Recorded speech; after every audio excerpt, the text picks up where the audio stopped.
اور مزید یہ سب کچھ دھمکیاں دیتی رہتی ہیں کہ اور ویڈیوز آ جائیں گی۔ ان لوگوں کی سیاست جو ہے نا وہ بے شرمی، ڈھٹائی کی اور غلط کاریوں کی سیاست ہے۔ یہ سیاست نہیں ہے، یہ غنڈہ گردی ہے، یہ گلو بٹ ہونا ہے۔ یہ ان کی سیاست کا جو ہے نا محور اصل میں یہ گلو بٹ آئیڈیا ہے۔ ان کی آئیڈیالوجی جو ہے یہ صرف گلو بٹ آئیڈیالوجی ہے کہ جس میں یہ ڈنڈے سوٹے لے کر باہر نکل آئیں اور یہ لوگوں کو ڈرائیں دھمکائیں، اداروں کو ڈرائیں دھمکائیں اور اپنے لیے حکومت طلب کریں، ایسے جیسے کہ یہ ان کا حق ہے جدی پشتی۔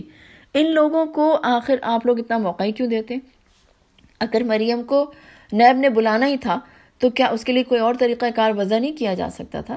سوچ سمجھ کے آپ لوگ کرتے۔ اس سے پہلے بھی جب ان کی پیشی ہوئی تھی تو اس پہ انہوں نے اپنی گاڑی پہ خود ہی پتھراؤ کروایا تھا اور امن و امان کا مسئلہ پیدا کرنے کی کوشش کی تھی۔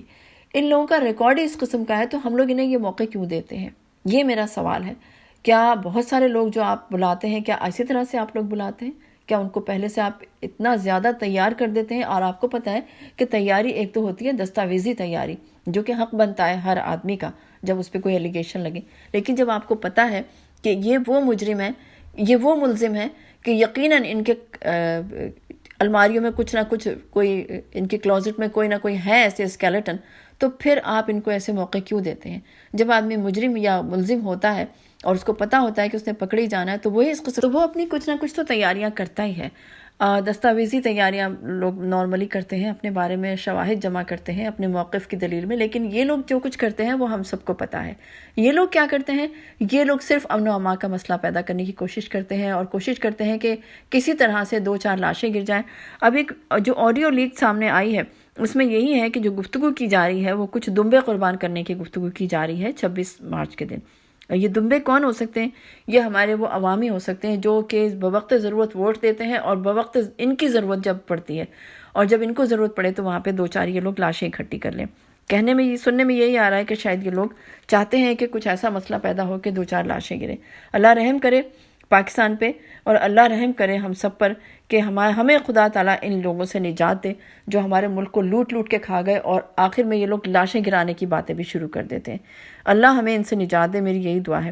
یہ میرا آج کا بلاگ ہے اور ابھی میں آپ سے کچھ شعر و شاعری بھی شیئر کرتی ہوں۔ چونکہ بات ہو رہی تھی دمبوں کی جو کہ قربانی کے بکرے انہوں نے ہمیں بنایا ہوا ہے اپنے ملک پاکستان کے عوام کو، جو ان کو ووٹ بھی دیں اور بقول ان کے کہ ان کو جب یہ ووٹ منتخب نہیں ہوتے تو یہ کہتے ہیں کہ جی دھاندلی کی گئی ہے، جب یہ منتخب ہو جائیں تو یہ کہتے ہیں کہ ہمیں بھاری مینڈیٹ ملا ہے، نہیں ملے تو یہ اگر ان کو حکومت نہ ملے تو یہ کہتے ہیں کہ جی ہمیں تو جان بوجھ کے باہر رکھا گیا ہے۔ مطلب یہ کہ حکومت صرف اور صرف میرا حق ہے اور میں کسی چیز کے لیے جواب دے نہیں ہوں۔ یہ ان لوگوں کا رویہ ہے۔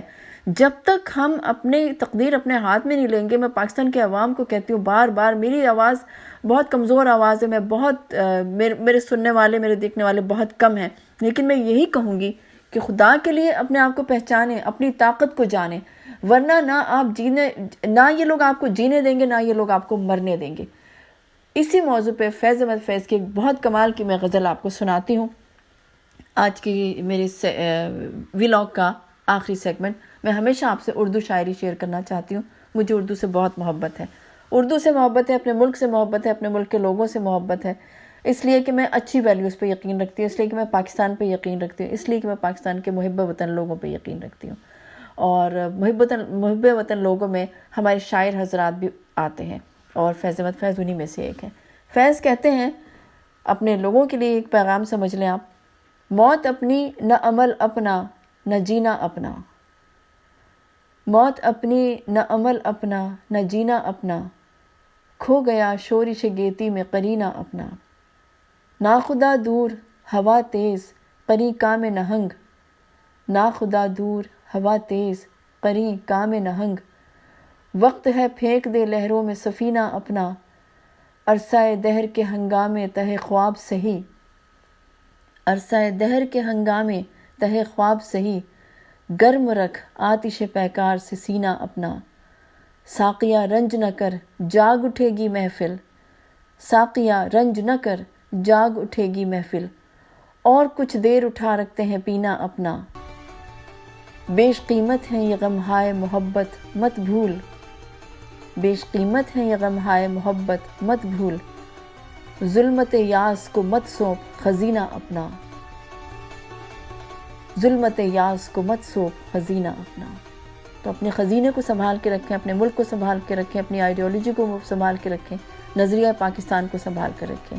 یہی ہے میرا آج کا پیغام. اور ایسے لٹیروں سے جو ہے ان کی باتوں میں مت آئیں، مزید دھوکے مت کھائیں. یہ آج کا میرا ولاگ تھا. اللہ تعالیٰ آپ لوگوں کو سلامت رکھے اور اپنا خیال رکھیے گا، اپنے اس چینل کا خیال رکھیے گا. اللہ تعالیٰ آپ لوگوں کو آسانیاں عطا کرے، آسانیاں تقسیم کرنے کا شرف عطا کرے. مجھے طاہرہ کو اجازت دیجیے، اگلے ولاگ میں آپ سے پھر گفتگو رہے گی. اللہ حافظ.